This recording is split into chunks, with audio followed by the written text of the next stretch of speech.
Essa mesa vai ser composta pela Sandra Medrano, da Comunidade Educativa SEDAC, o Marcos Pestana, da Biblioteca Municipal Cial Brito, de Nova Iguaçu. A gente vai ter algumas intervenções das coordenadoras Pamela Ribeiro, da FTD, Ana Lima, da Conhecimento Social, e a Diane Mello, do Itaú Social. Bom, eu gostaria de começar agradecendo o Literário Povo Poético da Biblioteca Espaço Alana. Eles começaram fazendo uma intervenção, então eles prometeram que depois que a sessão encerrar, eles vão continuar, né? E eu gostaria de chamar vocês, após o encerramento dessa sessão, para um coffee break que vai estar acontecendo no espaço de convivência lá no térreo. E dizer que hoje é o primeiro dia do congresso, a gente está começando com a atividade da LECT. Agradecer às coordenadoras, em nome do GIF, vocês são um espaço bastante importante para a gente lá no GIF, então eu gostaria de agradecer por esse aprendizado e a todos os membros. Eu vejo caras que estão sempre nas reuniões. Muito obrigada por prestigiar essa atividade de hoje, é muito importante ter todos vocês aqui. E só avisando que a plenária de abertura do congresso, né, a programação fechada, ela começa hoje com uma plenária. Para as pessoas que não estão inscritas, a gente vai ter no espaço de convivência um telão, então vai estar tendo essa transmissão ao vivo. Então, se vocês quiserem continuar com a gente tem aí atividades abertas depois que voltarmos do COF, a partir das 11. Acessem está rolando aqui senha de Wi-Fi, app do Congresso para vocês terem acesso à programação aberta, enfim, oficial do Congresso. E é isso, quero muito agradecer, obrigada. Eu vou passar a palavra agora para a Diane Mello, do Itaú Social. Obrigada, Aline. Bom dia. Um prazer receber todos e todas nesta manhã, que inaugura as atividades do Congresso GIF, as atividades abertas, né? E para a gente, como a Aline falou, é um grande prazer. Deixa eu só vir aqui, gente. É um grande prazer estar aqui com vocês hoje e ver tantos membros da rede Leitura Escrita de Qualidade para todos aqui presentes e pessoas novas, né? Porque quando a gente pensou nessa mesa, a vontade era de dizer, né? Leitura escrita é só para quem trabalha com leitura escrita, né? É uma coisa que a gente luta e divulga e assume e divulga projetos e desenvolve metodologias, mas no fundo a gente sabe que o domínio da leitura escrita ele é acesso para a cidadania, né? Ele é acesso, abre portas para uma série de coisas importantes no nosso país, na nossa vivência. Então, contar um pouquinho para vocês do histórico da rede. A rede surgiu lá em 2012, né, numa conversa com o Ecofuturo, Instituto Ecofuturo, a FTD Educação, depois Instituto CIA, Instituto Paulo Montenegro e Fundação Nacional do Livro Infantil e Juvenil, com o objetivo de agregar instituições e organizações sociais que trabalham com a cultura escrita, né? Aí focando a questão da leitura, da biblioteca, da educação. E esse grupo tinha o objetivo de se reunir, adensar, aprofundar os temas trabalhados, né? E assim fizeram durante 3 anos, se reunindo, conversando, aprofundando esse tema que é tão importante. E aí sempre com o apoio do GIF. Essa vontade mobilizadora, né, de ampliar e amadurecer esse repertório, fica aqui na frente, desculpa de novo, não consigo enxergar. Visando essa agenda comum, mas também de trabalhar mais em conjunto, né? Foi aí que, ao longo desses 3 anos, a gente divulgou e trabalhou com essa temática. Pode passar para mim, por favor? A tela? Isso. Lá no início de 2016, foi um momento que o grupo resolveu que faltava algo, né? Para além de adensar o assunto, enfim, de trabalhar em rede. Como é que a gente atua de fato em rede? Como é que a gente pode desenvolver aspectos, complementariedade de objetivos, respeitando aí a diversidade dos focos de cada instituição, né? Do quanto que isso era importante, mas como todos tinham um objetivo comum, que é fomentar a leitura escrita de qualidade no país. Então, iniciou-se um grande processo de planejamento que envolveu aí uma série de reuniões, uma consultoria que nos apoiou, enfim, acho que a gente pode passar. Muitos de vocês participaram desse momento. E foi aí que a gente gerou alguns produtos, né? O primeiro foi a carta de princípios, que a gente vai falar mais dela no final. E alguns objetivos importantes que nos acompanham até agora. Um grande objetivo geral, então, é essa atuação colaborativa com ações práticas em algum território específico, que no caso, atualmente a gente está com o território de Nova Iguaçu, que a gente vai ter oportunidade também de conhecer mais o trabalho lá, com o objetivo de aumentar o impacto dos investimentos sociais no campo da cultura escrita no Brasil e contribuir, então, para o desenvolvimento de uma sociedade, de fato, leitora e escritora, né? Então, essa congregação desses objetivos comuns é o que impulsiona o trabalho da LECT, né, que a gente vem desenvolvendo ao longo dos anos. Desse objetivo geral, derivaram 2 objetivos específicos, que também a gente vai ter a oportunidade de conhecer melhor aqui. Um deles foi o de desenvolver indicadores de qualidade em projetos de promoção de leitura, né? Então, a Ana Lima vai nos contar um pouquinho sobre isso e comentar. E um segundo objetivo, que é o fortalecimento de políticas públicas de promoção de leitura com ações intersetoriais no território, né, no caso de Nova Iguaçu, mas pensando aí futuramente em outros territórios, com articulações regionais e ou nacionais, né. É um grande presente esse momento, né, que a gente está vivendo, de poder ver num território a articulação de várias pessoas, de vários membros, aumentando aí essa capilaridade e desse impacto social. Vamos lá? Próxima. Aí. Tem algumas estratégias que elas perpassam esses objetivos, né? E que todas elas são a base do modo de articulação, de atuação das redes em geral. Que é uma articulação institucional importante, né? Que tem todos as instituições presentes, e como que a gente se articula, como é que a gente conhece o trabalho de cada uma delas, né? Como é que a gente contribui com o trabalho, identifica sinergias, isso é muito importante, e é na rede que a gente faz isso. A formação de atores e a mobilização social, um pouco para divulgar essa temática, né? O quanto que ela é importante, divulgar dados importantes que justificam e que ancoram esse trabalho, e um pouco também do quanto que a gente precisa mobilizar outros atores, né? Outras pessoas que estão envolvidas diretamente com a leitura escrita e outros atores que não estão, mas que, como eu disse no início, é tão importante quanto. E a parte de comunicação que a gente vem trabalhando também ao longo desses anos, para que todos vocês saibam o que está acontecendo na rede, o que a gente tem desenvolvido. Então, eu paro a minha fala por aqui.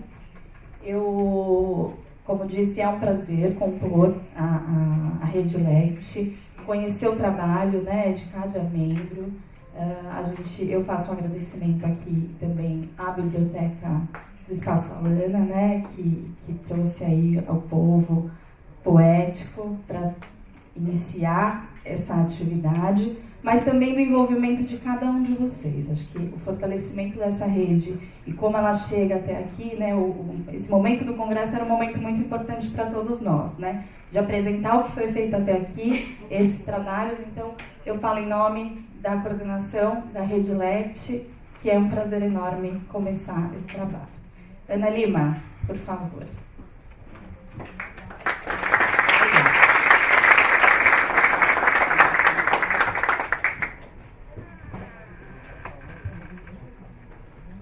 Opa, que sala cheia.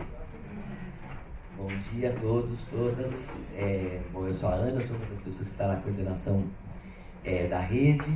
É muito legal, a gente estava pensando, quando a gente estava contando agora, quando a gente começou a pensar nessa possibilidade de fazer uma atividade da rede no Congresso, a gente começou pensando, vamos fazer uma atividade de dia inteiro? Não, uma manhã inteira. Quando a gente viu, a gente foi reduzido a 1h30, então a gente tem que fazer caber em 1h30 muitos desejos de coisas que a gente queria compartilhar nesse momento, né? Então eu vou tentar fazer essa moderação da mesa de um jeito bastante sucinto, aí, porque eu acho que o importante é ouvir quem faz parte dessa rede. Mas eu queria trazer um pouco, ao longo da apresentação a gente vai falar ao longo da minha mediação, a gente vai falar um pouco dos indicadores que a gente pensou como um produto que essa rede pudesse oferecer para o conjunto das organizações que atuam e para os interlocutores de quem nos apoia ou de quem é parceiro nos projetos de leitura. Para depois a minha fala fazer sentido, eu queria pedir licença para vocês, abrindo um tequinho, só para situar a questão dos indicadores e depois a gente dá sequência às falas que estão previstas na mesa. Então,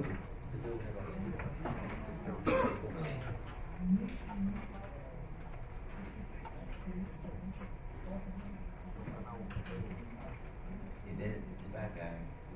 Pode passar ela. Sou eu ou é você, moço? Socorro.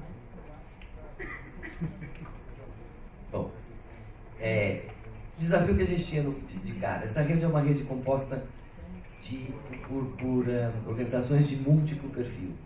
E isso é essa a graça de uma rede, né? É uma rede que tem organizações, investidores sociais associados ao GIF, tem organizações de ponta que atuam na ponta com promoção de leitura, tem organizações específicas com foco, por exemplo, em leitura inclusiva, está representado a cadeia de produção e do livro do ponto de vista da editoria, do grupo editorial, estou vendo a Casoara ali no fundo da sala, poder público, bibliotecas públicas, associações, organizações. Então, o primeiro desafio é como é que a gente acomoda um conjunto de organizações tão grandes, respeitando, valorizando essa diversidade, entendendo que é dela que sai a riqueza de uma rede, né? Então a gente sempre tem muito cuidado em olhar para essa rede como mantendo nessa diversidade o seu principal valor. E como pensar em indicadores que sejam comuns dentro de uma enorme diversidade. Como é que eu posso dizer que determinado programa está indo bem, ou enfim, reflete melhor os objetivos, os propósitos de um programa que é tão diferente de um outro, que está regido por uma organização que tem princípios e objetivos e finalidades muito diferentes de outro. Então foi um pouco um desafio pensar nesse desenho de indicador. Eu realmente preciso da imagem para ilustrar isso. Então vamos ver se a gente consegue voltar. Consegue avançar para mim, por favor? Meio de brigar. Acho que agora foi. Vai lá. Eu estou deixando ele fazer porque acho que vai estar mais certo. Pode passar mais uma. Vai lá. Então, para que a gente se atua e pensa em atuar em rede? Primeiro que fortalece as propostas de cada um de nós, né?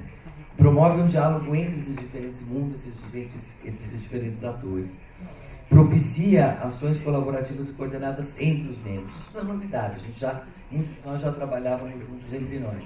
Mas na hora que você formaliza isso num conceito de rede, o desafio cresce. Porque aí os desafios de governança, de respeito, de forma de relação, etc., também se tornam mais complexos e mais desafiadores.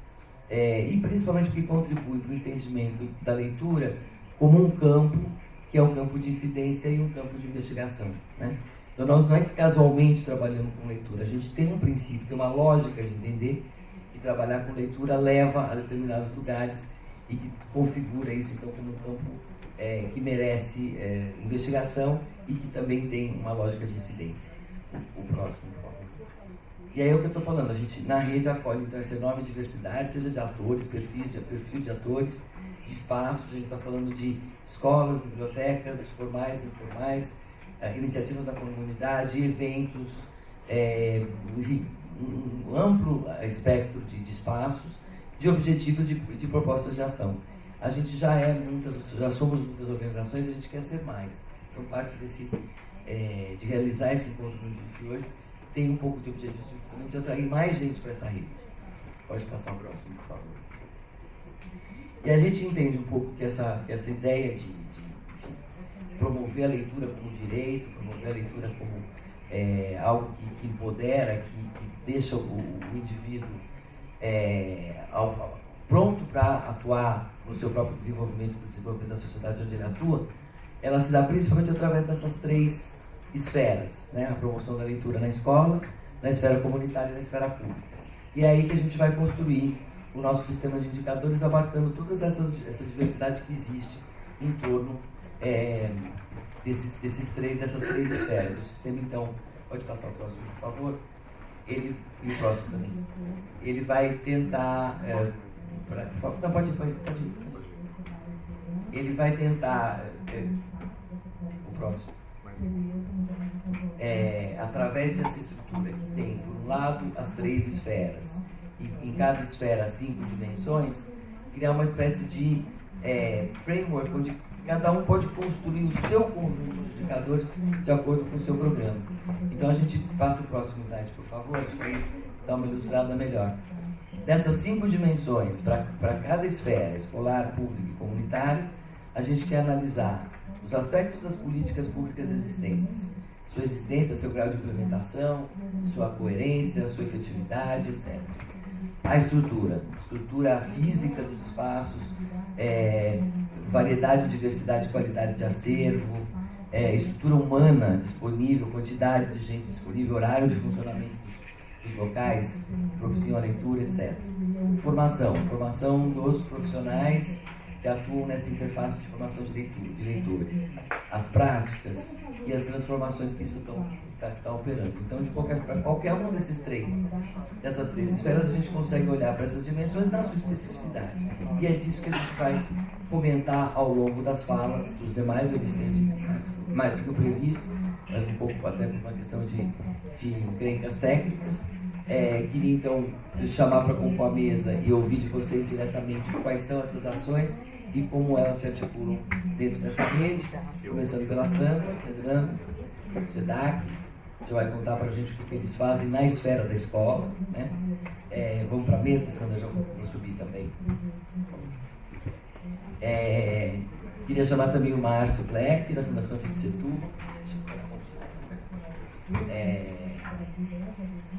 que vai falar um pouco para a gente da esfera mais da atuação na comunidade, no nosso aspecto comunitário.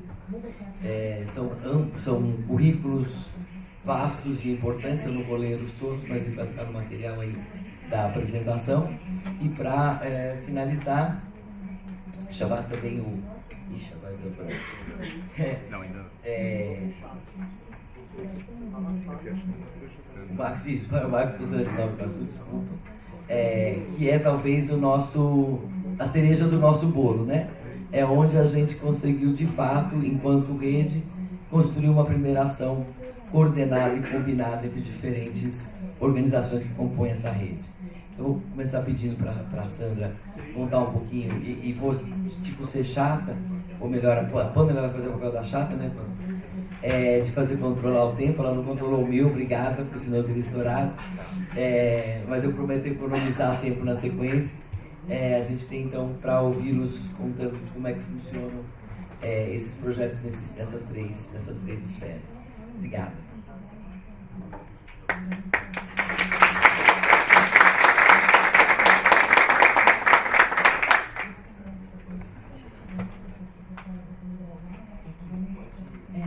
Você pode colocar, por favor, a apresentação.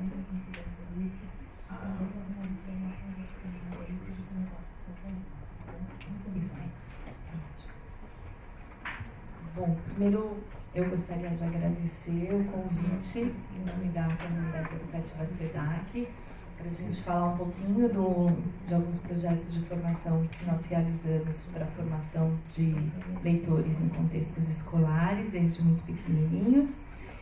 E eu preparei uma apresentação em que eu pensei em retomar a pergunta-tema deste evento e daí chegar na apresentação do que temos realizado nos projetos de formação. Então, a pergunta que eu vou ficar olhando aqui para cima porque eu consigo ver o slide, fica esquisito na apresentação. Pode ajudar.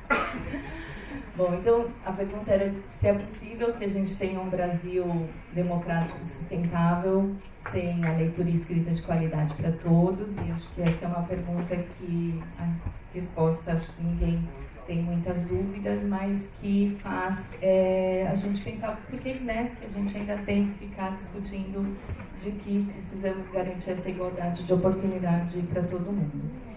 E para começar essa conversa, eu pensei em trazer um texto que está nesse livro, que é uma coletânea de fotos do Sebastião Salgado, com as legendas do Cristóvão Buarque, que foi publicado em 2005, numa parceria entre a Unesco e a Fundação Santillana, em que o texto de apresentação, eu acho ele belíssimo, ele é muito forte para falar sobre o que a humanidade tem feito na não garantia da igualdade de oportunidades. Eu gostaria de ler inteiro, mas em função do tempo, eu trouxe alguns trechos e eu gostaria de compartilhar com vocês. Então, eles dizem assim: uma nuvem paira sobre a civilização.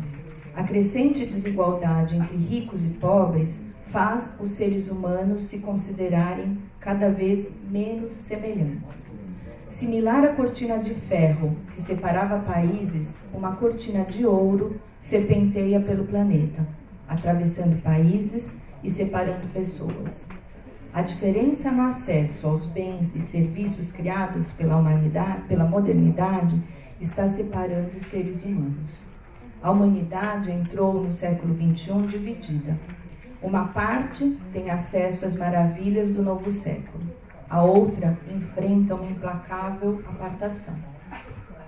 O início dessa divisão está no tratamento diferenciado dado às crianças desde o nascimento. O berço da desigualdade está na desigualdade do berço. Nunca foi tão desigual o tratamento dado às crianças do mundo, não mais segundo sua origem geográfica, senão segundo sua origem social. Até o século XIX, excluída a barbaridade da escravidão, a diferença no bem-estar das crianças era relativamente pequena, porque a mortalidade infantil não era tão desigual, porque os cuidados especiais eram quase inexistentes, porque os métodos educacionais ainda eram muito primitivos. A tecnologia beneficiava toda criança de forma similar, qualquer que fosse a renda de seus pais e o nível de desenvolvimento do país.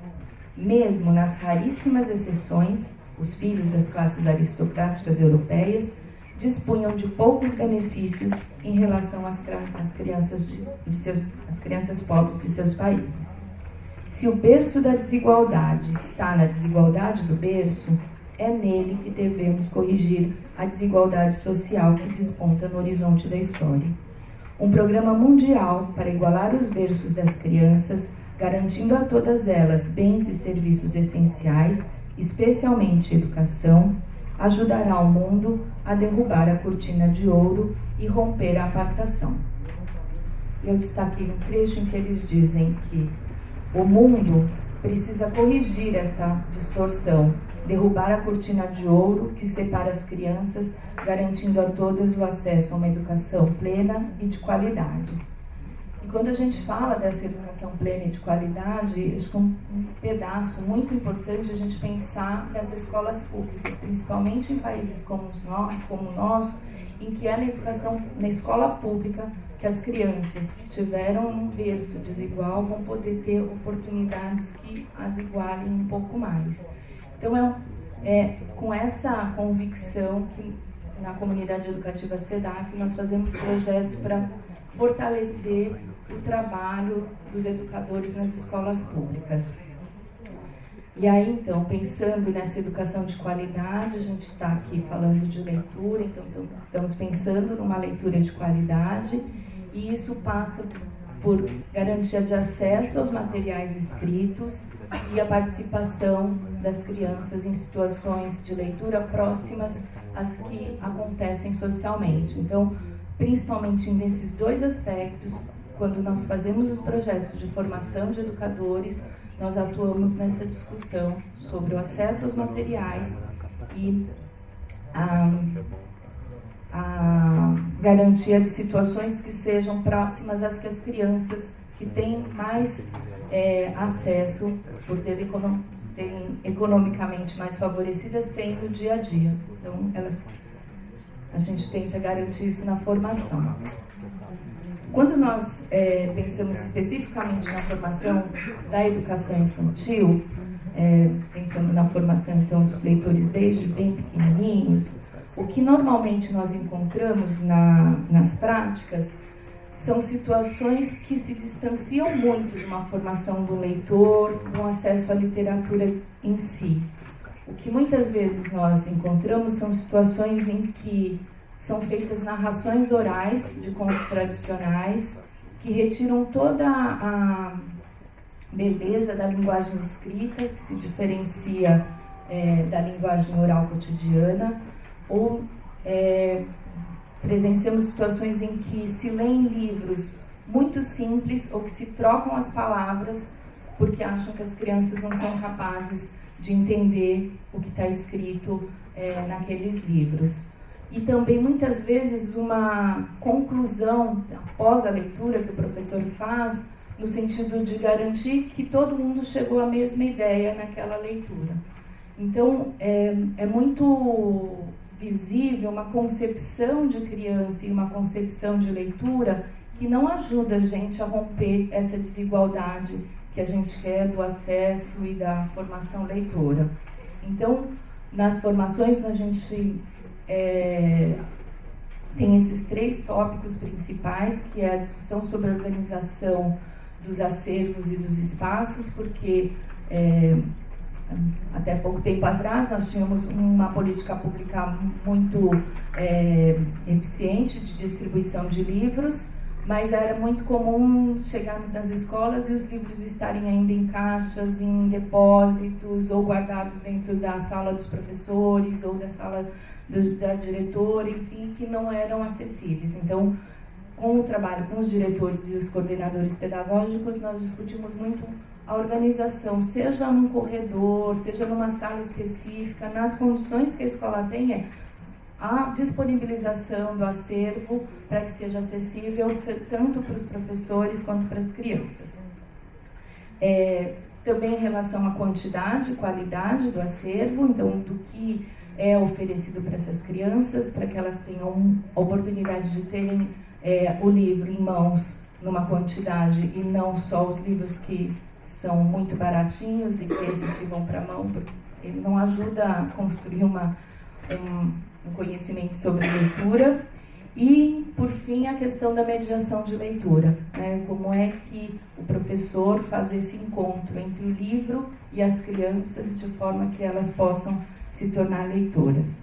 Em relação especificamente aos critérios de análise e seleção, a ideia é sempre que a gente possa garantir que o grupo tenha autonomia para ampliar o acervo, para fazer manutenção, enfim, e aí discutimos muito alguns desses critérios que fazem com que um livro ou outro material impresso seja de qualidade, que sejam materiais que respeitem a inteligência das crianças, então que não as subestimem, que apostem no potencial delas, que apresentem uma diversidade de gêneros e de temas, né? Então uma diversidade de poemas, textos informativos, narrativos, revistas, livros, jornais, enfim, que tenha um projeto gráfico e editorial consistente, né, que não seja aqueles que eu falei agora há pouco, simples, de capa mole, que cai facilmente, mas que aquele projeto gráfico faça parte da construção narrativa do livro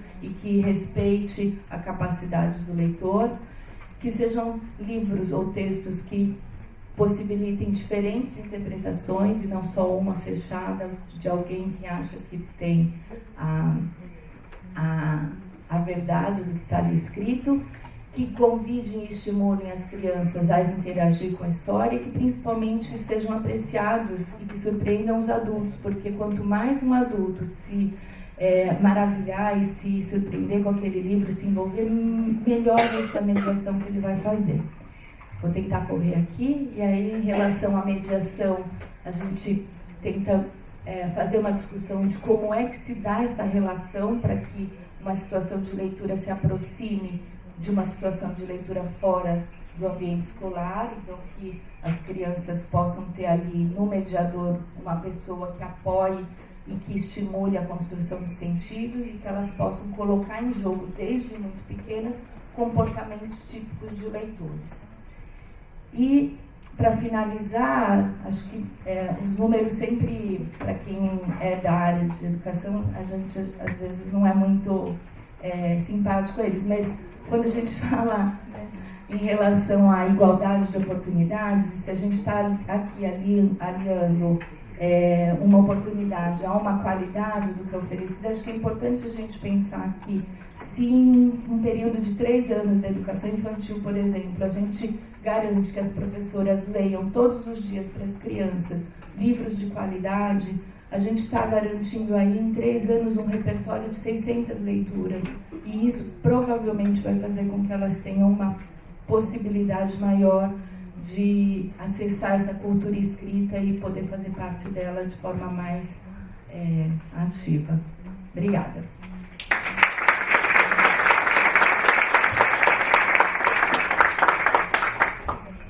Bom, gente, é indúbio, né, o privilégio que agora eu estou falando em nome da rede, mas de todo mundo que está aqui, de ter toda essa competência, todo esse acúmulo, toda essa aprendizagem de uma organização como o SENAC, mas de tantas outras que eu estou vendo aqui na sala, CIPEC, Fernando Gabriel e várias que você certamente esqueceu de nominar, que atuam mais fortemente na formação e na promoção desse direito da leitura no ambiente escolar. Então a rede tem essa força, né? Com essa característica da esfera escolar. E também que bacana que foi para a gente construir esse conjunto de indicadores a partir das experiências reais que vieram do campo. Então a gente não inventou o sistema de indicadores, o Roberto Catelli que está ali, acompanhado pela Fernanda que também está ali, criaram como membros da rede também, ajudaram a criar esses indicadores a partir do levantamento real daquilo que acontece no campo e equacionar isso dentro de um quadro. Então a gente convida de fato a quem pode se somar, né, a essa rede com experiências nesse campo escolar, a não só vir aprender com aquilo que a gente já construiu, mas também aportar as coisas que já aprendeu para construir junto com a gente. Então agora saiu da esfera da escola, queria passar um pouco para a esfera dessas iniciativas mais da comunidade, da biblioteca, dos espaços, digamos, mais informais e não por isso menos relevantes na promoção do direito à leitura. Bom dia, gente. Antes de qualquer coisa, quero agradecer o convite. Queria deixar bem claro, marcar uma posição aqui. Eu estou há 3 semanas só na Fundação Tito Setúbal. Então, na verdade, eu vou falar agora sobre um trabalho que eu não realizei. É um trabalho que vem sendo realizado já há 12 anos. É um trabalho que já acontece há quase 12 anos e eu estou só há 3 semanas. Então, até queria uma homenagem às pessoas que, nesses 12 anos, colocaram a mão na massa e colocaram a história para acontecer ali, principalmente em São Miguel. Eu venho da cultura, então, quando a gente fala de indicadores de educação, de formação de leitores, com certeza vocês dominam muito mais isso do que eu, mas numa cidade como São Paulo, e que traz as marcas dessa desigualdade que a Sandra trouxe, tem 3 indicadores, na verdade, que eu queria trazer que marcam muito essa desigualdade. Quando a gente fala de equipamentos de cultura, e esses dados estão todos no mapa de desigualdade de 2017 da Rede São Paulo, o que a gente tem uma concentração de centros culturais, casas de cultura, espaços de cultura. E assim, os dados que eu vou trazer, eles são pequenos, é bizarro, a gente está tão acostumado a viver numa desigualdade tão grande, que mesmo números pequenos a gente considera que são relevantes, mas não são. A gente tem uma distribuição pela cidade em que o melhor indicador está na região, no distrito da Sé, com 3,14 equipamentos para cada 10 mil habitantes, que é ridículo. Para uma cidade da dimensão de São Paulo, com 16 milhões de habitantes. E o pior indicador está com o Jardim Ângela, com 0,27 equipamentos de cultura para cada 10 mil habitantes. Praticamente não existe. Quando a gente passa para acervo, e é até engraçado isso, porque as bibliotecas elas estão embaixo no eixo cultura e não educação, quando a gente fala em equipamento público também, então as bibliotecas elas são administradas pela Secretaria de Cultura. O que a gente tem, quando a gente fala em acervo disponível de livros infantos juvenis, a gente tem 5,27 livros no melhor distrito, que também é a Sé, 5,27 livros para cada 10 mil habitantes, que é ridículo, numa cidade como São Paulo. Enquanto o pior indicador está no Capão Redondo, que praticamente não existe, é 0,002 livros para cada 10 mil habitantes. Uma diferença aí de, sei lá, 2.000 vezes entre esses distritos. Quando a gente passa para o acervo disponível para adultos, fica pior ainda. Porque aí, no distrito da Sé, a gente tem 7,92 livros para cada 10 mil habitantes, e aí, de fato, no pior distrito, que é Jardim São Luís, 0. Então, esse é o cenário de desigualdade que a gente tem de acesso à leitura numa cidade como São Paulo. Praticamente não existe uma política pública de fomento à leitura, de fornecimento e disponibilização, na verdade, de livros para as pessoas. E quando a gente mostra esse indicador, a gente mostra esses distritos, a gente deixa bem claro uma coisa. Esses distritos, ou na verdade, esse descaso, ele tem cor. E a cor é bem marcante aqui. Quem não tem acesso à leitura, os distritos que não têm acesso são os distritos majoritariamente formados pela população negra, que não vai ler. Qual o resultado disso? O resultado disso, a gente já vê que é o baixo acesso dessas comunidades a todos os espaços de produção de conhecimento, de produção econômica, aqui. Eu tenho certeza que talvez essa vai ser a mesa com o maior número de negros e negras em todo o Congresso GIF. Ouso, assim, espero estar errado, mas sabendo e já tendo frequentado esses lugares, tenho certeza que vai ser com maior frequência.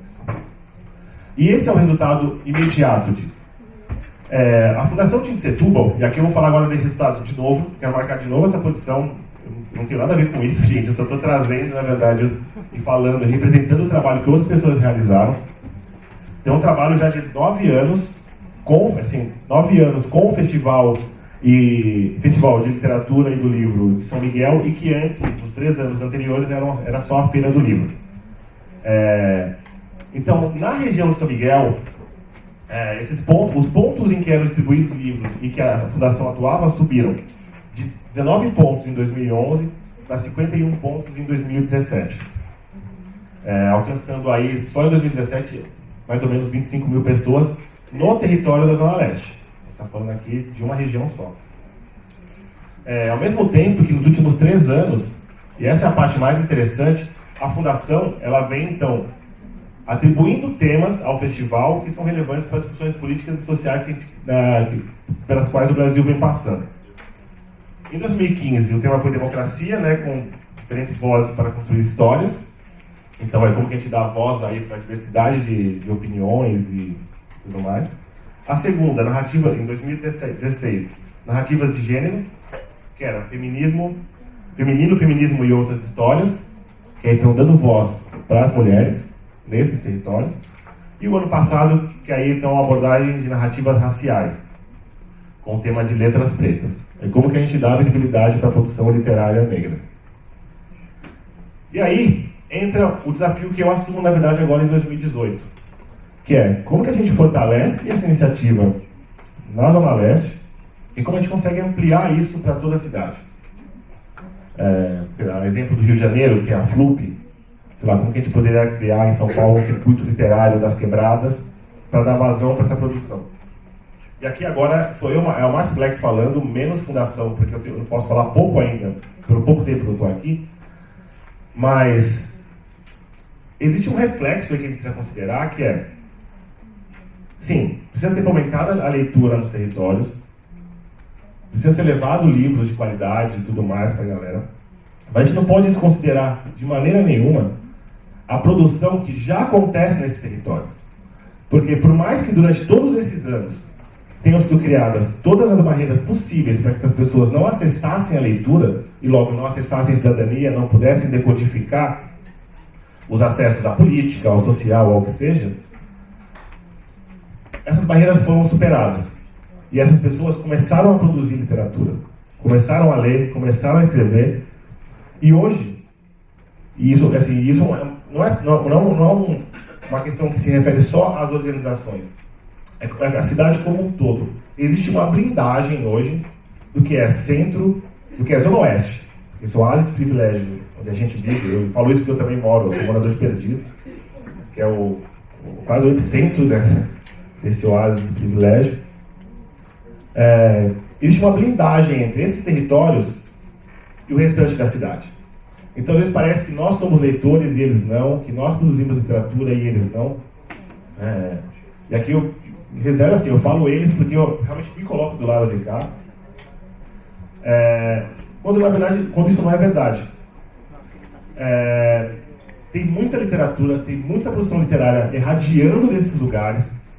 Nos últimos 10, 15 anos, o crescimento dos saraus, da quantidade de slams, é a prova viva disso, de que existe hoje uma cena, na verdade, uma cadeia produtiva que já acontece nesses territórios. Às vezes não precisa nem injetar dinheiro, porque eles já estão fazendo isso circular dentro dos próprios territórios. Basta ver o trabalho da Maria Villani na Casa de Cultura do Grajaú. Então, a mulher é autodidata. Aliás, ela seria uma ótima pessoa para estar no GIF, no Congresso, e não está. Uma mulher, 70 anos, autodidata, se alfabetizou sozinha, e hoje tem um mestrado em filosofia, sabe? Tem 3 livros publicados. E ainda conseguiu criar o crioulo, né? Que era um menino conhecido lá de criança, era bem difícil. E está aí hoje um dos maiores artistas brasileiros. Quer dizer, essa mulher, o trabalho que ela faz, promovendo a leitura, promovendo a escrita nesse território, e assim, a Maria Villani é um dos exemplos entre as centenas que existem hoje em São Paulo. Então, na verdade, eu acho que um dos papéis que a gente tem hoje, e é o que eu vou tentar agora fazer girar dentro da Fundação Aldir de Setúbal, lógico, e assim, e a ajuda de todos vocês para isso, a gente fazer isso junto, como que a gente dá visibilidade para as produções literárias que já acontecem, para esse universo de produção que já acontece nos territórios. Como que a gente faz crescer? Como a gente faz surgir, na verdade, um circuito nesses territórios? Como que a gente fomenta essa produção? Então, é fundamental que as crianças leiam. Desde criança, né? Isso é inegável, ninguém tá... a gente tem que ter esse trabalho, claro, de fomento à leitura na primeira infância, educação infantil, mas a gente não pode perder de vista que tem toda uma literatura sendo produzida nesses territórios e que traduz muito mais a realidade que essas crianças existem do que ficar jogando um monte de texto lá dentro que não fala sobre aquela realidade e que não é capaz de traduzir o mundo e o ambiente em que aquelas crianças existem. Bom, acho que deu meu tempo. Na verdade, eu finalizar com esses indicadores que tem poucos negros aqui hoje e vão ter muito menos daqui até a sexta-feira, porque a cidade está blindada em relação a essa população. Isso não quer dizer que não existam escritores na quebrada, que não existam bons leitores. A questão é que a gente não está abrindo as portas para que eles sejam vistos e para que eles acessem também os outros espaços. É isso.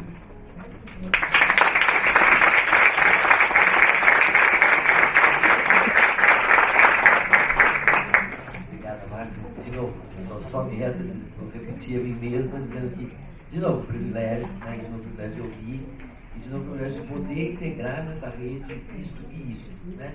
Quando essas crianças lerem aqueles textos, a gente fez uma mágica, né?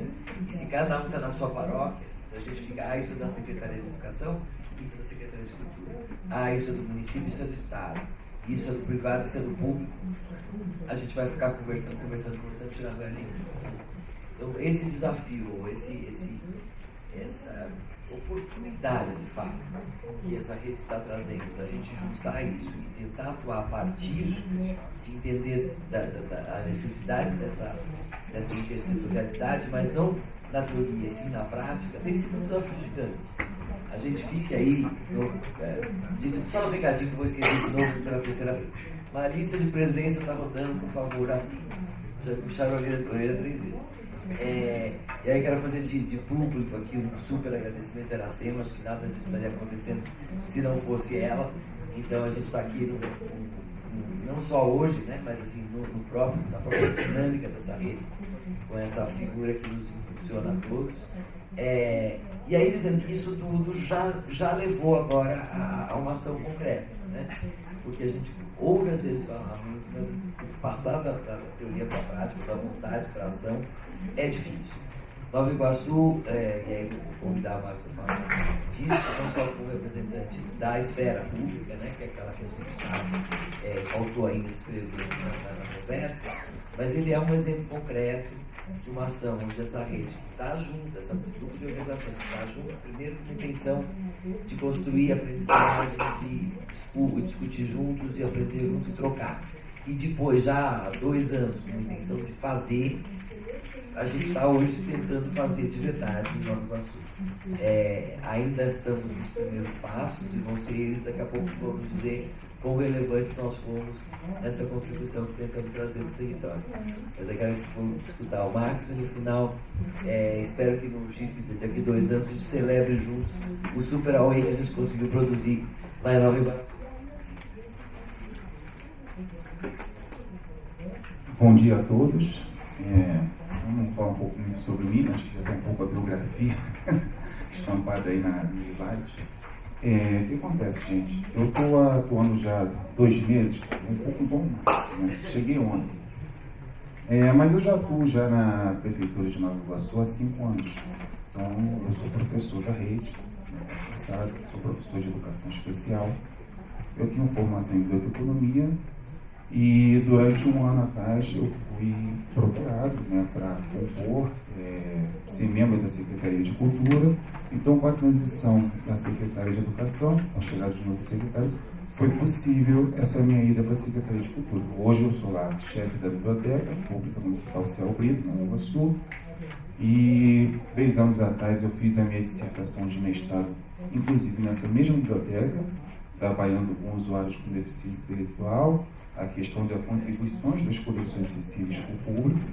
Inclusive, né, como estava muito quente, tinha saído do plano municipal, o PMLLB, sobre livro, leitura e literatura de bibliotecas, que eu coloquei na minha dissertação, que era extremamente importante e relevante para o sistema. Isso é uma discussão que já vinha há muito tempo.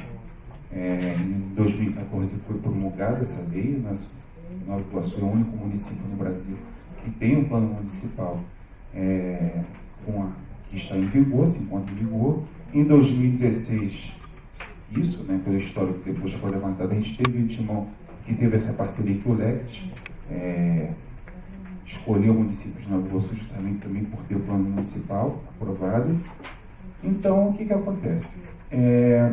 Vendo a realidade hoje da Biblioteca Municipal Ciel Brito, eu tenho a experiência de 12 anos atrás, quando eu fui estagiário de bioeconomia, ter atuado nessa mesma biblioteca, é que o cenário, assim, a gente ainda precisa modificar muitas estruturas. Né? Está muito incipiente ainda. Por exemplo, uma das metas de curto prazo do PMLP era que tivesse mão de obra especializada. Com a minha ida, esse é um dos pressupostos, né? Tem um bibliotecário de carreira formado que pode gerir as ações na biblioteca. O segundo momento é tentar modernizar esse espaço. E eu converso junto com a Secretaria de Cultura para tornar esse espaço mais atraente. O que é tornar esse espaço mais atraente? Não só a questão da leitura, os livros, coleções atualizadas, mas tornar um espaço físico. A gente está falando de estante, mobiliário, computadores, automação em bases de dados, onde que você tem essa recuperação da informação o mais rápido possível. Hoje em dia, nós temos adolescentes, jovens e adultos impacientes. Eu quero informação para ontem. Agora, eu não quero que passe amanhã. 20 anos atrás, eu tive experiência quando a Biblioteca Nova Iguaçu, ela estava dentro de uma sala, né? Você não tinha acesso ao acervo e você pedia um livro. E a pessoa falou assim, olha só, você anota aqui o pedido, passa amanhã. Que eu vou tentar levantar essa informação. Então você tinha que guardar no mínimo 24 horas para saber se tinha aquela obra disponível. Porque no olhar, né, no caos documentário, onde que estava esse livro? Então, assim, hoje, tem mais ou menos 2 meses que eu estou lá, a gente começou com o BibLivro, que é um software indicado pela Fundação Biblioteca Nacional, né, para que seja utilizado pelas bibliotecas públicas. Nós temos um acervo aproximadamente 12 mil livros. Esses livros estavam processados, mas ainda naquele catálogo antigo, autor, título e assunto, impresso. Né? Então, a gente está tirando isso e colocando na base de dados. Estamos informatizando. Praticamente hoje 10% da coleção em tempo recorde, já tem 1.000 livros catalogados. Já colocamos na internet, só falta o domínio para a gente conseguir junto com o setor de informática. Então a gente tem a previsão daqui a um mês e meio, o acervo da Biblioteca de Nova Iguaçu já esteja disponível online, né? Que as pessoas possam de casa fazer a reserva de livro, consultar a base de dados para ver se tem determinada obra de interesse.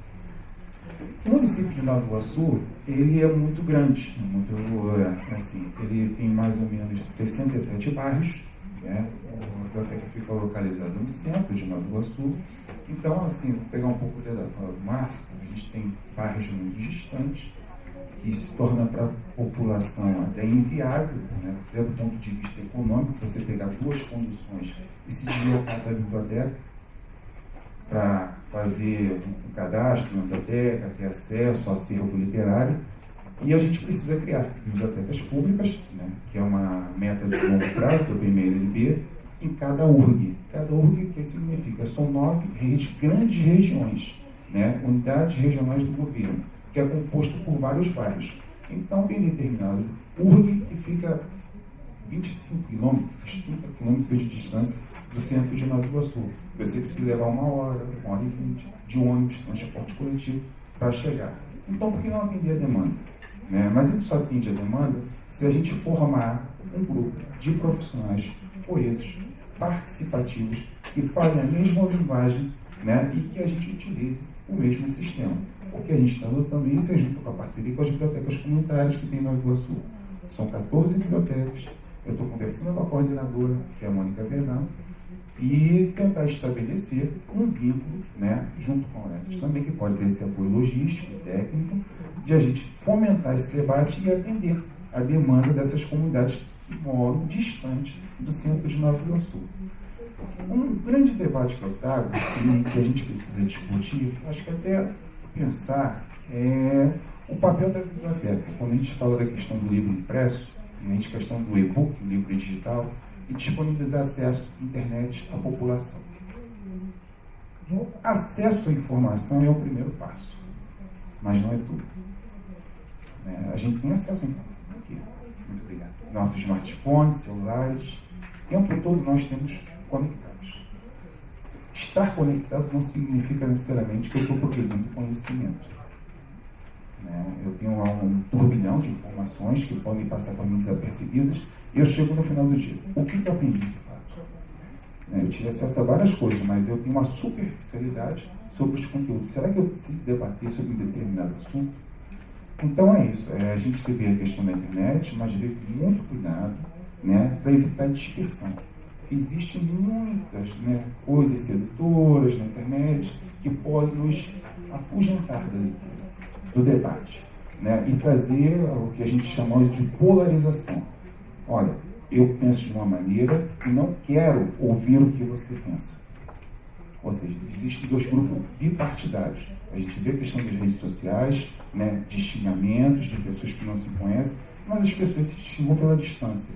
Se fosse no plano físico real, as pessoas seriam mais dóceis, mais educadas. Mas como estão distantes, não conhecem, não sabem quem é, e as pessoas muito podem fazer isso, evitar essa coisa. Então, assim, só para concluir meu pensamento, a gente fala de adolescentes e crianças hoje que vivem nesse mundo digital. Não nasceram, na minha geração, que tinha que sair de casa e se dirigir à biblioteca para ter acesso à informação ou fazer tarefa escolar. Não, você faz de casa, pela internet. Não há necessidade nenhuma de você sair de casa. Então, como fazer esse leitor, ou esse potencial leitor, ir para a biblioteca? É tornar a biblioteca um lugar atrativo. Tão atrativo quanto ele está dentro de casa, numa zona de conforto. Tem um ambiente climatizado, tem livros atuais, tem um público, tem profissionais capacitados para atendê-lo. Agora, o grande problema que a gente tem na Nova Iguaçu, só para concluir, são as bibliotecas escolares e as salas de leituras. Que há 20 anos atrás já se discutia dentro do campo da biblioteconomia a miserabilidade da biblioteca escolar, que ainda continua. Eu passo 20 anos e continua. Como eu trabalho na rede, como professor de educação, e hoje sou bibliotecário, então eu tenho toda essa propriedade para poder falar. Nós temos em Nova Iguaçu 140 escolas, 140 bibliotecas comunitárias populares ou salas de leitura. Dessas 140 escolas, temos 12 bibliotecas que funcionam de forma precária. Porque, na verdade, o professor ele é desviado de função e, quando se precisa dele na sala de aula, fecha-se esse espaço. Fecha. Então, nós temos livros lá, depósito de livros. Eu nem chamo de sala de leitura, depósito de livros. Porque são livros que não têm processamento técnico, você não sabe lidar, como o Márcio falou, está na sala da diretora, estão livros que estão jogados, os alunos não têm acesso. Então, essa que é a preocupação. Muito obrigado, gente.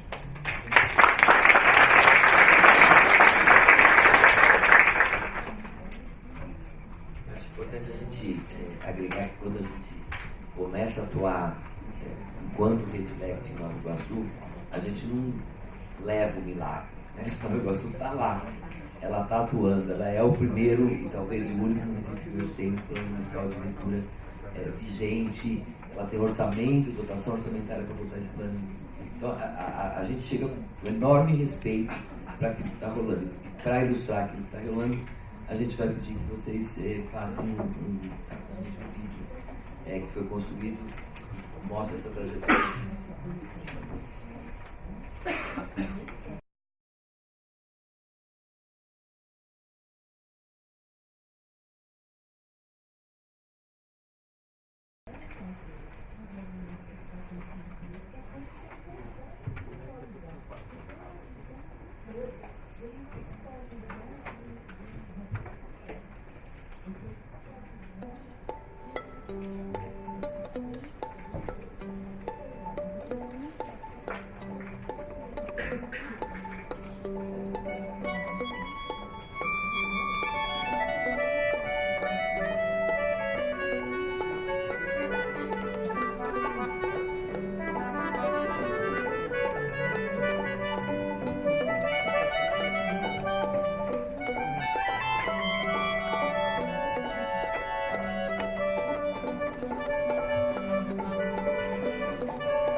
essas imagens concretas, né, de um município que já estava atuando, e onde a gente chega respeitosamente, chega para tentar ajudar a concretizar planos e metas que já estavam definidos no seu próprio plano de leitura, com todas as dificuldades que a gente tem que trabalhar em grupo, que não é fácil, é bonito de falar, mas é difícil de fazer.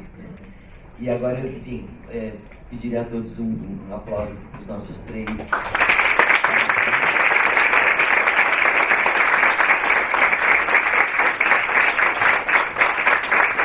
Agora eu desmonto a mesa e vou passar para a Pâmela, que vai contar um pouco mais para a gente de como essa rede funciona.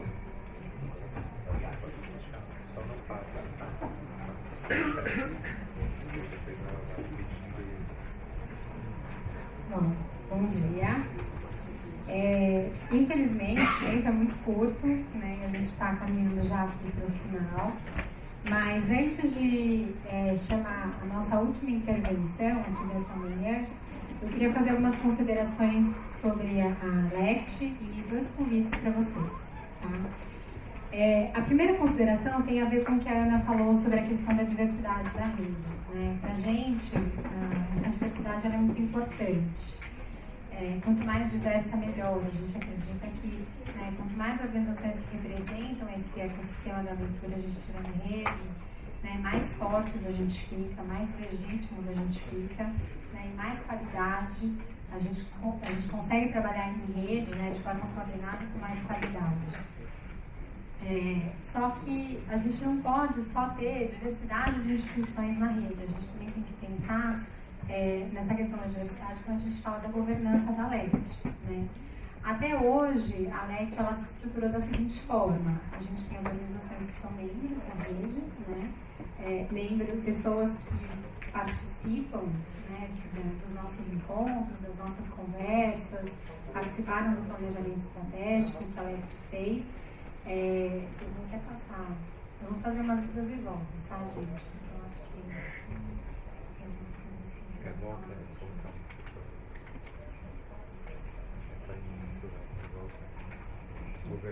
Era isso que eu queria mostrar para vocês.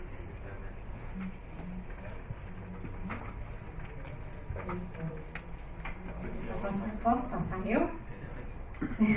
Desculpa, eu estou esfregando aí o seu. Era isso que eu queria mostrar. A LECT hoje ela tem 67 organizações, como a gente falou, é bastante diverso, então a gente tem institutos, fundações empresariais, a gente tem órgãos públicos, associações profissionais, editores, universidades, bibliotecas, enfim, a gente tem uma diversidade muito grande de organizações, e até hoje a gente atua dessa forma, com seus membros e um grupo de coordenadores, de instituições coordenadoras da rede, que tem o papel de puxar as atividades junto com a Iracema. Mas a gente tem essa preocupação de garantir a diversidade também nas decisões, e no processo de discussões que a gente faz na instância da coordenação. Então, por conta disso, a gente está trazendo uma nova proposta que foi apresentada na última reunião do grupo, no final do ano, de criar uma instância que seria uma espécie de conselho consultivo. E esse conselho consultivo, ele tem o papel de aconselhar, digamos assim, a coordenação e enriquecer as discussões que a gente vem fazendo dentro da coordenação. E aí, obviamente, esse conselho, a ideia é que ele seja bastante diverso e represente essa diversidade da rede. Então, esse é o primeiro ponto. A gente tem evoluído bastante nas discussões relacionadas à governança dessa rede, que é um ponto fundamental quando a gente fala de atuação em rede. Uma outra consideração que eu queria trazer para vocês é essa questão da evolução da LECT como rede mesmo. Então, há 5 anos, a LECT ela se propunha a ser uma rede muito baseada na questão da aprendizagem. A gente falava de rede de aprendizagem. E ao longo desses anos, ela veio se transformando, e hoje acho que a gente pode dizer que ela é uma rede de ação. A gente se propõe realmente a atuar de forma coordenada, de forma conjunta, e eu acho que isso é uma característica muito própria da LECT. A gente não encontra isso em todas as redes do GIF e outras redes aí que a gente vem acompanhando. E aí eu aproveito para fazer então o convite, né, para a mesa que vai acontecer amanhã às 9 horas. É uma rede que vai discutir justamente essa questão da atuação em rede. Então, tudo isso que a gente vem falando hoje, amanhã vai ser bastante aprofundada nessa discussão. E a LECT vai estar representada pela Patrícia, do Instituto CIA, nessa discussão. Então, fica o convite aqui para quem tiver interesse em se aprofundar nessa discussão, né, que acho que é uma discussão bastante interessante. É da programação fechada do Congresso às 9 horas. Tá? Então, aí fica o meu primeiro convite. O segundo convite que eu queria fazer para vocês está relacionado, né, à participação na rede, ao engajamento na rede. Quando a gente fala de adoção em rede, né, não só a diversidade é importante, mas a quantidade também. Né? A gente precisa de gente não só membro, mas gente engajada, gente ativa, né? Gente se propondo a participar, a atuar, né, de forma coordenada junto com a gente. Então aí fica o meu segundo convite, né, para quem ainda não é membro da LECT e tem interesse a se juntar à rede, por favor venham, são todos muito bem-vindos, né.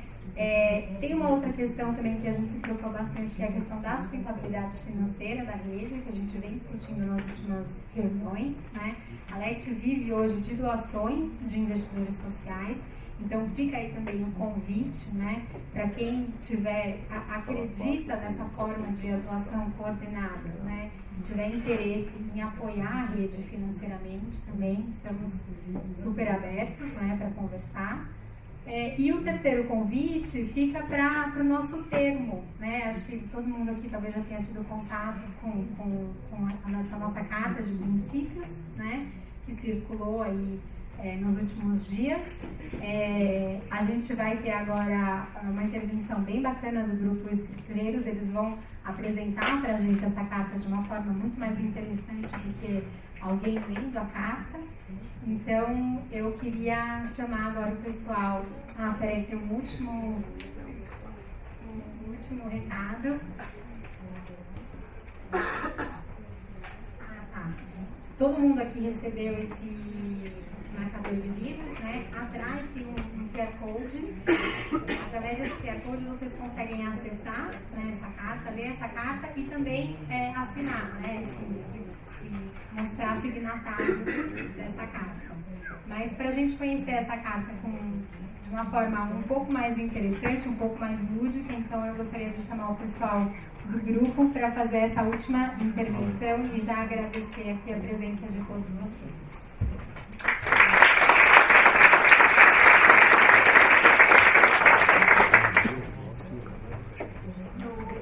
Da mata eu vi, piado de dois utus, piava e redobrava, morena, tum, tum, tum, tum, tum. No fundo da mata eu vi, piado de dois utus, piava e redobrava, morena, tum, tum, tum, tum, tum. Piava, piava, piava e redobrava, morena, tum, tum, tum, tum, tum. Agora é a hora, preste muita atenção. Seremos a ponte para a imaginação. Abriremos o portal mágico, vamos juntos viajar. Entraremos no mundo fantástico sem sair do lugar. E pra você que está ouvindo agora, eu vou mediar carta de princípios pra você apreciar. E pra você que está ouvindo agora, eu vou mediar carta de princípios pra você apreciar. Mediação, mediar. O livro eu vou te levar. Mediação, mediar. E a história revelar. Mediação, mediar. O livro eu vou te levar. Mediação, mediar. E a história revelar. Carta de princípio. Rede LECT. Nossa visão. Cultura escrita como bem comum direito. Em sociedades pautadas pela cultura escrita, a leitura e a escrita se constituem como bem comum e direito humano. Conforme postulado por Antônio Cândido, no entanto, seu usufruto não tem se dado de modo equitativo entre várias camadas sociais. No Brasil, a despeito dos esforços da sociedade civil e governamentais nas últimas décadas, O acesso à cultura escrita em todas as suas possibilidades, ainda é marcado por desigualdade, que atinge os vários campos da vida econômica e social. Nesse cenário, garantir proficiência com inclusão e acessibilidade, para que todas as pessoas, sem discriminação, se apropriem da cultura escrita. É um desafio civilizatório e, como tal, empreendimento a ser assumido pelo Estado, pelos setores produtivos e por toda a sociedade. Empoderamento, momento de inclusão, mulheres, com satisfação, nos encontros nós falamos de transformação e a leitura nos ajuda na compreensão. Empoderamento, momento de inclusão, mulheres, com satisfação, nos encontros nós falamos de transformação e a leitura nos ajuda na compreensão. Se quiser falar de respeito, vem com as sementeiras, a causa feminista quebrando as barreiras, mulheres militantes contra a opressão, a causa feminista fazendo a revolução.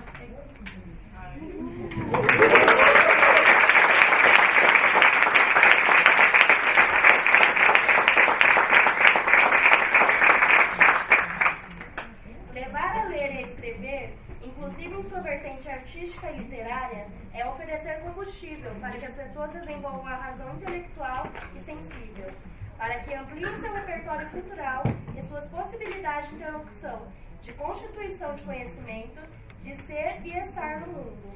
Ler e escrever também são ferramentas essenciais para acessar o mercado de trabalho e exercer os direitos e deveres cidadãos.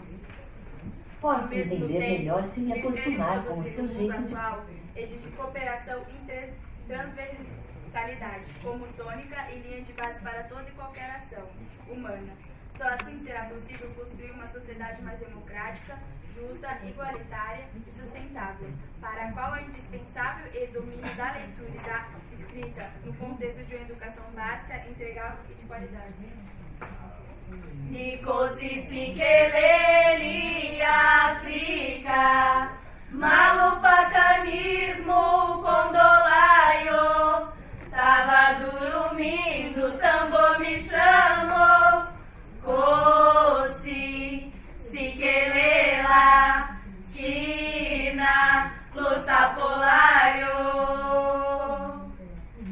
Sansa Cromanenayo, Keke Kokomba, Sansa Cromanenayo, Sansa Cromanenayo, Keke Kokomba, Sansa Cromanenayo. Tava dormindo, Candomba me chamou, tava dormindo, Candomba me chamou, disse levanta povo, cativeiro já acabou, disse levanta povo, cativeiro já acabou. Nossa missão e nosso compromisso, o desenvolvimento democrático da cultura escrita. Apostando na valorização da cultura escrita como um dos pilares da democracia, a Rede Left reúne representantes de investidores sociais, privados, organizações sem fins lucrativos, setor público, academia, produção editorial, bibliotecários, autores e leitores, que atuam pela promoção da cultura escrita no país. Nesse campo, tanto na esfera pública quanto na esfera privada, verifica-se uma visão fragmentada dos problemas e das soluções, o que incorre em duas situações críticas: desarticulação de ações e iniciativas, tanto nas relações entre o setor público e privado, quanto no interior de cada um desses setores. Descontinuidade ou retrocessos nas políticas públicas e nas ações e projetos de terceiro setor. Acreditamos que é necessário e possível agir para mudar esse cenário, buscando compreender a realidade de um modo mais preciso e global. Nós nos propomos atuar para que as ações de promoção à cultura escrita no Brasil aconteçam de forma contínua, cooperativa e coordenada, visando maior cobertura e impacto positivo, tanto no âmbito do investimento privado quanto das políticas públicas. A continuidade exige monitoramento constante, a fim de aperfeiçoar e ajustar as soluções diante de novos desafios, garantindo efetividade e eficiência dos investimentos. Nossa proposição: ação conjunta por mais e melhor impacto. A Rede Lect aposta na cooperação entre o setor público e a sociedade civil e no uso de tecnologias de informação e comunicação para ampliar e diversificar o acesso a esses espaços, materiais e processos mediadores de leitura e escrita. Assim, vai atuar em conjunto com redes regionais ou nacionais já existentes e com experiências locais de leitura e escrita.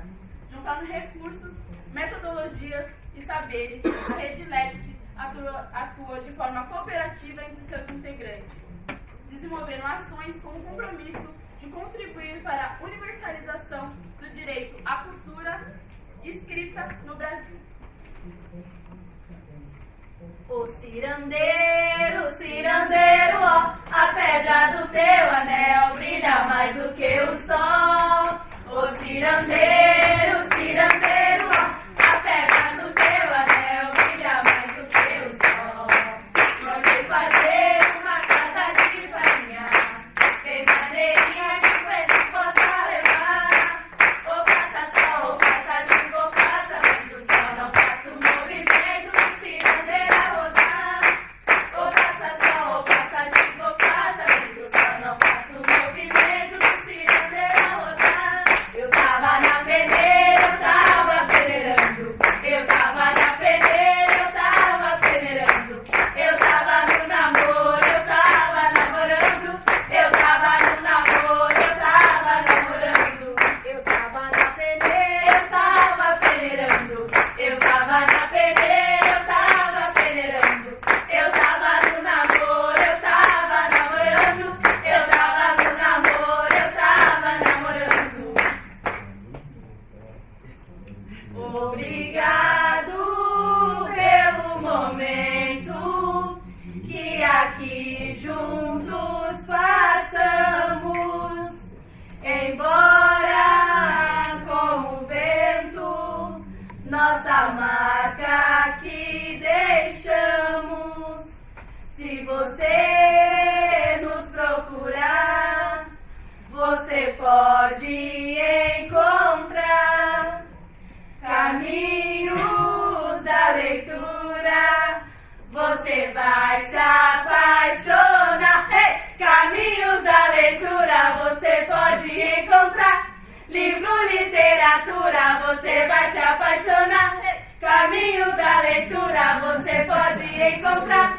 Livro, literatura, você vai se apaixonar. E os meninos, tchau, e as meninas, tchau, tchau, e os meninos, tchau, e as meninas, tchau, tchau. Os meninos dizem tchau.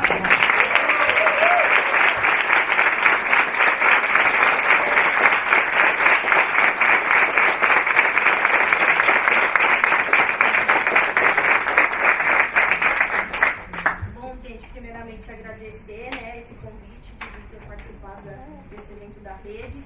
Para a gente é importante, ao mesmo tempo, falar de escrita, mas falar de literatura, ainda mais quando a gente está num país que ao tempo todo a gente também está falando de política, né? E para falar de política a gente precisa ler. Se a gente não lê, a gente não consegue dialogar, não entende o que está acontecendo. E quando a gente propõe trazer a literatura junto com a música, é para atingir outros públicos também, porque a gente entende que a questão da escola, a questão do processo dentro de casa, de não incentivar a leitura literária, até mesmo incentivar a leitura, que ainda é muito difícil. Então a gente pensa, hoje é difícil você pegar um livro e entregar na mão da pessoa.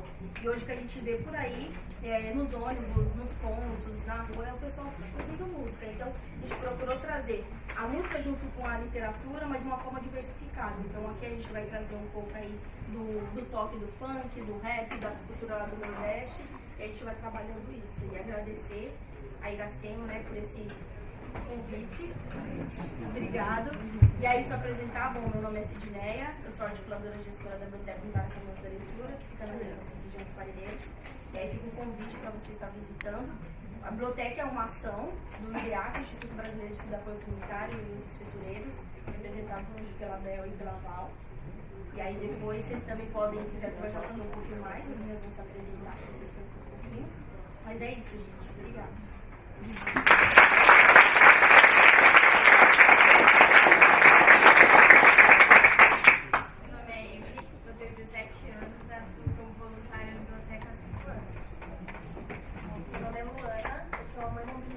de outro projeto que a gente tem em Parelheiros, que é o Centro de Excelência em Primeira Infância, e agora eu estou também no Protejo de Leitura junto com as meninas. Eu faço parte do projeto Centro de Excelência em Primeira Infância,